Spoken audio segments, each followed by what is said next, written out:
لوگو اپنے پروردگار سے ڈرو جس نے تم کو ایک شخص سے پیدا کیا، یعنی اول اس سے اس کا جوڑا بنایا، پھر ان دونوں سے کثرت سے مرد و عورت پیدا کر کے روئے زمین پر پھیلا دیے۔ اور اللہ سے ڈرو جس کے واسطے سے تم ایک دوسرے سے حقوق کا مطالبہ کرتے ہو، اور قطع رحمی سے بچو۔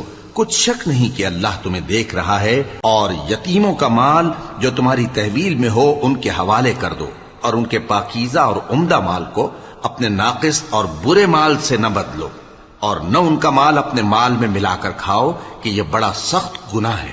اور اگر تم کو اس بات کا خوف ہو کہ یتیم لڑکیوں کے بارے میں انصاف نہ کر سکو گے تو ان کے سوا جو عورتیں تم کو پسند ہوں، 2 یا 3 یا 4 ان سے نکاح کر لو۔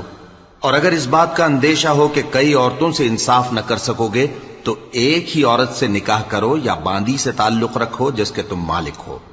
اس طرح تم بے انصافی سے بچ